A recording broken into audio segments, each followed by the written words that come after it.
तो आज हम लोग गतिमान आवेश और चुंबकत्व के अंतर्गत धारावाही परिनालिका के कारण चुंबकीय क्षेत्र की प्राप्ति करेंगे। तो बच्चों सबसे पहले आप यह जानिए कि परिनालिका होती क्या है। तो परिनालिका के लिए हम लोग बोल सकते हैं जब एक लंबी तार को सर्पिल के आकार में कसकर और पास पास लपेट दिया जाता है तो यह आकृति ही परिनालिका कहलाती है। और इस परिनालिका की जो लंबाई होती है वह लंबाई उसके व्यास के अपेक्षा जो है अधिक होती है। अब देखिए यहाँ पर हम लोग एक डायग्राम बनाए हैं, आप इसको समझेंगे। देखिए सर्पिल आकार का मतलब जैसे कि मान लेते हैं ये एक लंबी तार है, ये एक लंबी तार ले लिए हैं और इसको सर्पिल आकार देना है। तो सर्पिल आकार का मतलब हुआ, देखिए ये हो गया सर्पिल आकार, देख रहे हैं, यह हो गया सर्पिल आकार। देखिए इसी को बोलते हैं हम लोग जो सर्पिल आकार, नहीं, और यहाँ पर सर्पिल आकार दे दिए और ये कसकर होता है, यानी कि इसको हम लोग टाइट हम लोग जो है लपेटा जाता है। और ये जो फेरा होता है इसको बोलेंगे ये एक फेरा हो गया, दो फेरा, तीन फेरा, चार फेरा, पांच फेरा।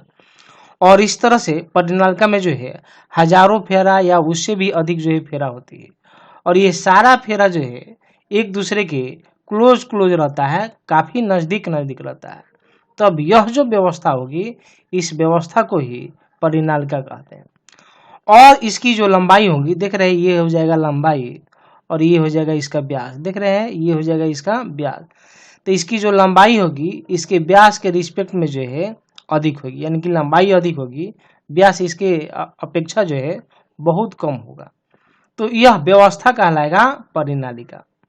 आप जैसे कि यहाँ पर डायग्राम में भी हम लोग जो है बात कर रहे हैं। अब देखिए यह जो हम लोग का परिनालिका है, अब इस परिनालिका में हम लोग धारा प्रवाहित करते हैं। चूंकि यहाँ पर धारावाही परिनालिका की बात की जा रही है, जब इस परिनालिका में धारा प्रवाहित किया जाएगा तब इसे ही बोलेंगे धारावाही परिनालिका। बच्चों इस परिनालिका में फेरों की संख्या को बढ़ाने के लिए जो है इसमें कई परत जो है दी जा सकती है। 2 परत, 3 परत, 5 परत, 10 परत, जितने परत होंगे। परत का मतलब क्या हो गया, एक बार हम लोग लपेट दिए, फिर इसके ऊपर लपेट दिए, फिर उसके ऊपर लपेट दिए, तो एक बार पूरा लपेट देंगे तो 1 परत, फिर दूसरी बार हम लोग लपेटेंगे तो वह 2 परत, तीसरी बार लपेटेंगे तो 3 परत। इस तरह से हम लोग 2-3 परतें, 5 परतें, कई परतें जो है दी जा सकती है। यह क्यों दी जाती है, तो ये फेरों की संख्या बढ़ाने के लिए। तो इस तरह से जितना अधिक फेरा होगा इस परिनालिका के अंदर उतने ही जो है शक्तिशाली चुंबकीय क्षेत्र की उत्पत्ति होगी जब इसमें धारा प्रवाहित करेंगे तो। अब आइए हम लोग जो है अब परिनालिका में धारा को प्रवाहित करती है। तो यहाँ पर देखिए धारा को प्रवाहित करने के लिए यहाँ पर हम लोग कोई स्रोत लगा दिए हैं। ये की है, की का मतलब ये कुंजी हो गया और ये पॉजिटिव टर्मिनल है, नेगेटिव टर्मिनल। तो इससे धारा प्रवाहित होने लगता है। तो धारा प्रवाहित होगा, जब किसी तार से धारा प्रवाहित होता है तब चुंबकीय क्षेत्र की उत्पत्ति होती है।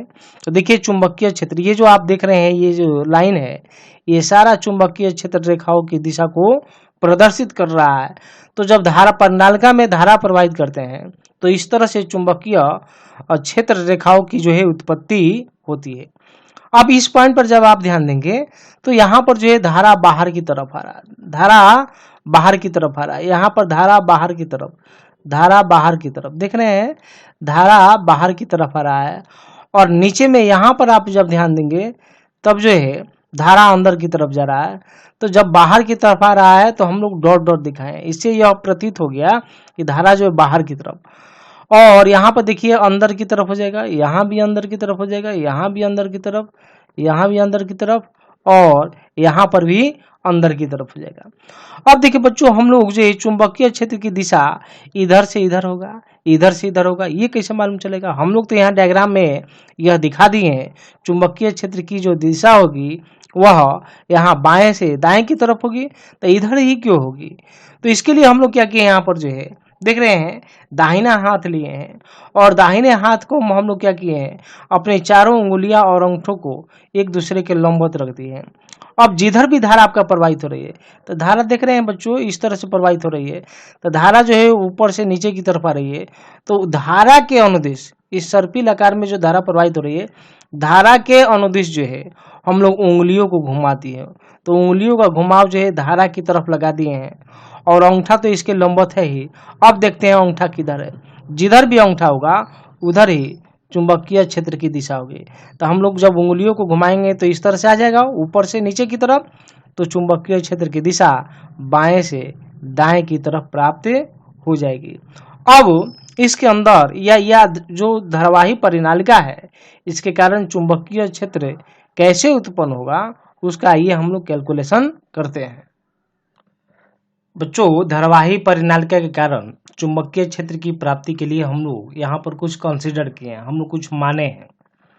यह जो परिनालिका है, यह परिनालिका बहुत अधिक लंबी हो सकती है, लेकिन फेनाइट लेंथ का एक निश्चित लंबाई की हम लोग यह परिनालिका लिए हैं, इसलिए इसकी लंबाई को हम लोग मान लिए हैं एल, कैपिटल एल।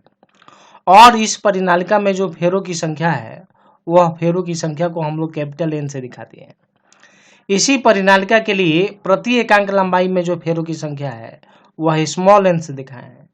और जब स्मॉल एन बराबर लिखेंगे तो यहाँ लिखें प्रति एकांक, प्रति का मतलब ये बाई हो गया, एकांक का मतलब हो गया 1, लंबाई का मतलब हो गया एल, और फेरों की संख्या का मतलब हो गया कैपिटल एन।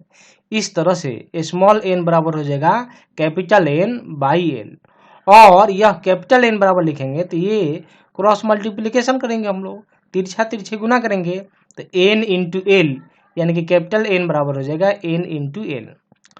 इस परिनालिका से जो प्रवाही धारा है हम लोग मान लेते हैं कि वह प्रवाही धारा आई है, और एक लूप में जो धारा प्रवाहित हो रही है वह है आई, और इस तरह से सभी लूपों से संबंध कुल प्रवाही धारा की जब हम मान निकालेंगे तब वह हो जाएगा एन गुने कैपिटल एन गुने आई, और कैपिटल एन की जगह हम लोग लिख पाएंगे एन एल, स्मॉल एन और एल, और धारा है आई, एक फेरा में आई बह रहा है तो सभी फेरा से संबंध कुल धारा तो N L I small N है, और इस तरह से यह है बंद फेरों से प्रवाहित धारा। देखिए बच्चों, जब हम लोग एम्पियर के नियम का हम लोग जब उपयोग करते हैं, ऐसी स्थिति में हम लोग जो है एक क्लोज लूप लेते हैं, और क्लोज लूप जो लेते हैं तो उस लूप को हम लोग बोलते हैं एम्पेरियल लूप या बंद लूप भी बोलते हैं। वह एक बंद लूप है और इस बंद लूप को हम लोग एम्पेरियल लूप लेते हैं। अब हम लोग एम्पेरियल लूप लिए हैं तो यहाँ पर देखिए जो एम्पेरियल लूप है यह आयताकार लिया गया है। आयताकार लेने के पीछे भी कारण है। यदि आप सर्कल ले लेते या कोई और आप जो है बंद लूप आप ले सकते हैं लेते तो कैलकुलेशन करने में समस्या होता है। क्यों समस्या होता है? तो देखिए, जैसे मान लेते हैं कि ये मैग्नेटिक फील्ड इस तरह से दिया हुआ है, मैग्नेटिक फील्ड लाइंस का जो डायरेक्शन इस तरह से दिया हुआ है, और हम लोग जो है जैसे मान लेते हैं कि हम लोग जो है आयताकार न लेकर हम लोग जो इस तरह से ले लेंगे। जब ये लेंगे हम लोग तो चुंबकीय क्षेत्र की जब हर एक बिंदु पर जब दिशा दिखाएंगे हम लोग जो है, तो अब यहाँ पर देखिए ये जो डीएल है देख रहे हैं, यहाँ पे एंगल, यहाँ पे एंगल, यह एंगल, हर एक बिंदु पर एंगल लेना जो है बहुत मुश्किल होगा।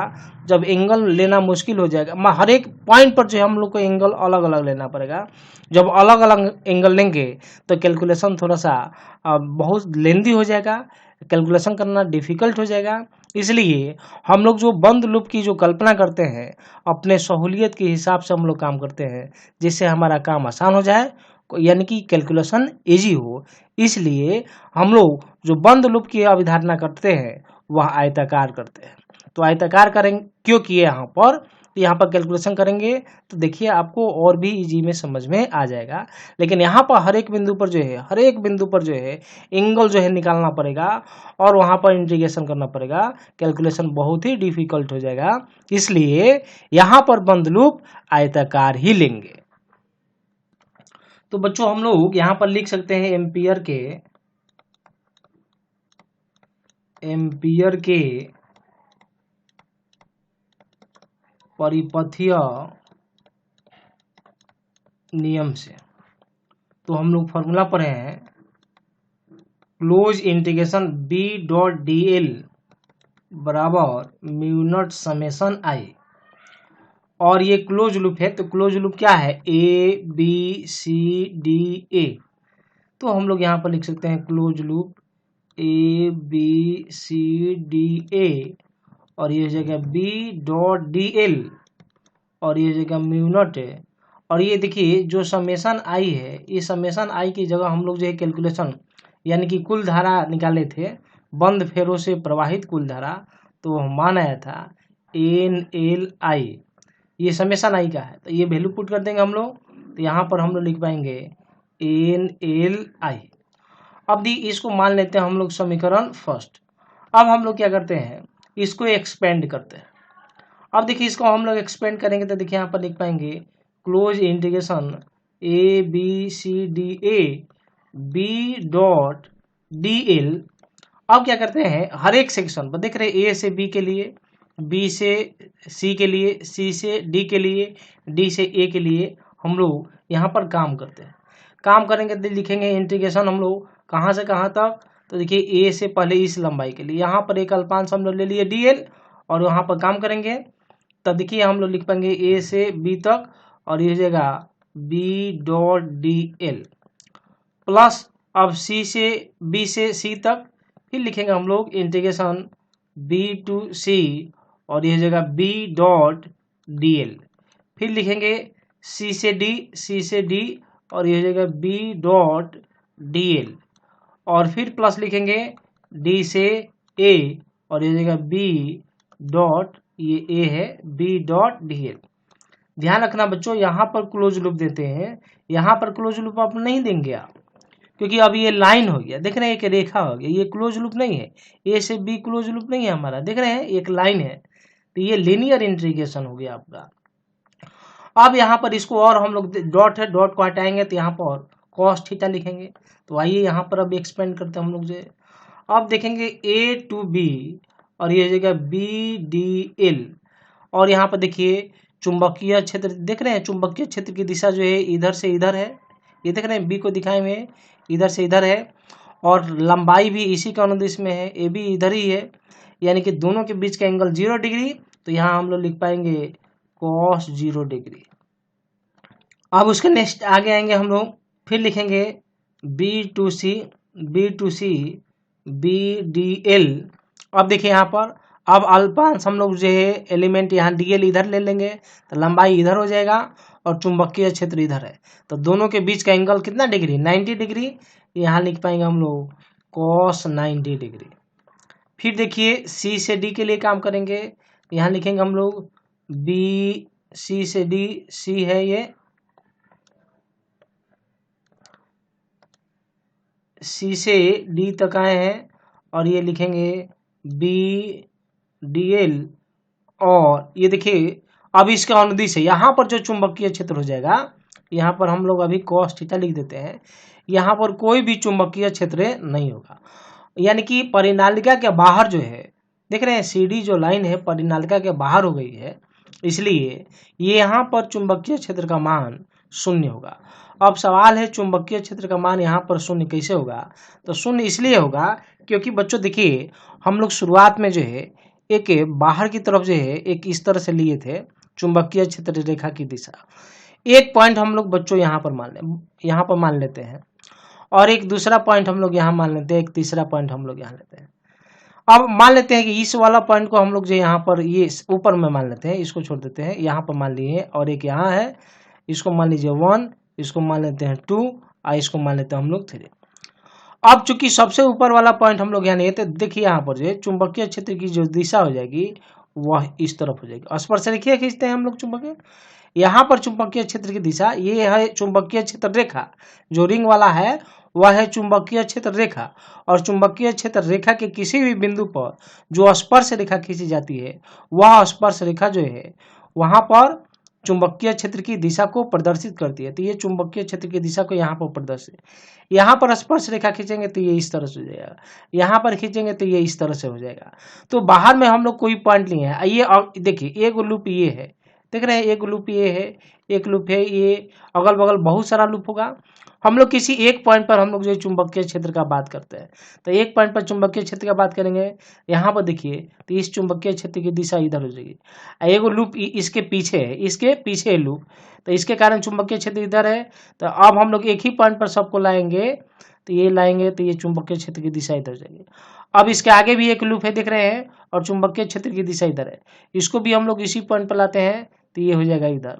अब यह दोनों मिलकर जो है देख रहे हैं, ये दोनों मिलकर जो है इन दोनों का जो परिणामी हम लोग का मिलेगा वह जो है इसके विपरीत में हो जाएगा, नहीं इधर हो जाएगा और बराबर होगा, यानी कि ये दोनों मिलकर इसको क्या करेगा, निष्फल कर देगा।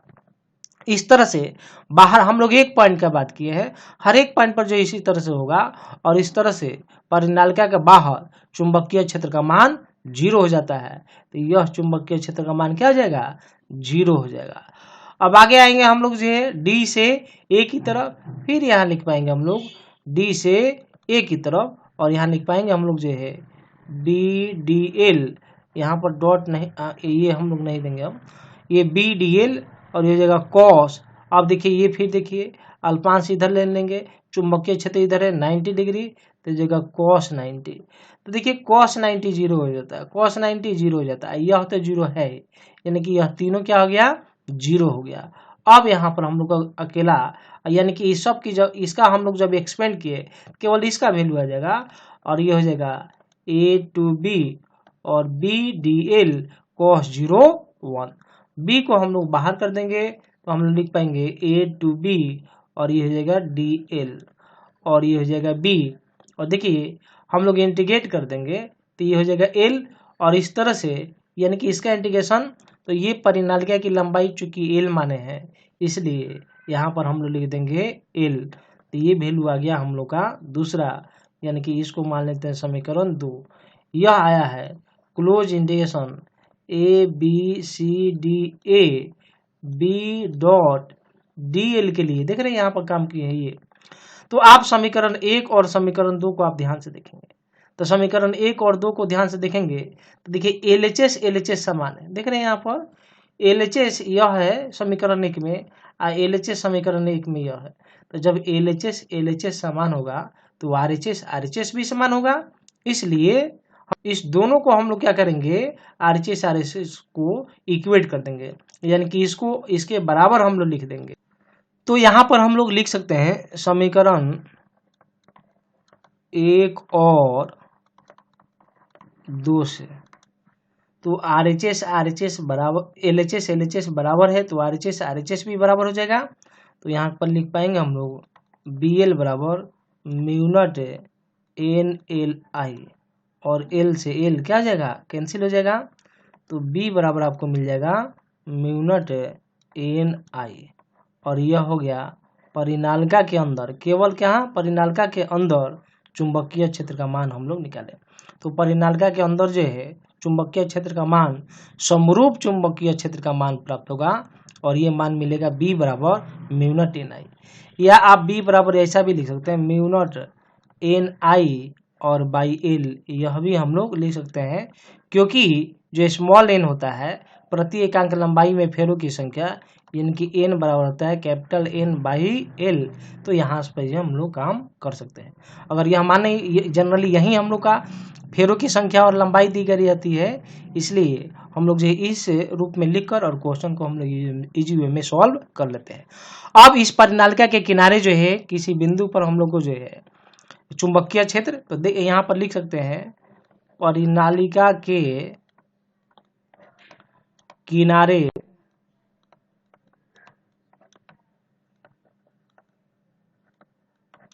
चुंबकीय क्षेत्र, तब हम लिख पाएंगे किनारे हो जाएगा हाफ हो जाता है, इसका क्या हो जाता है, आधा हो जाता है, तो हाफ म्यू नॉट एन आई, तो ये हो जाएगा किनारे पर चुंबकीय क्षेत्र का मान, या इस रूप में भी इसका भी आप आधा कर सकते हैं।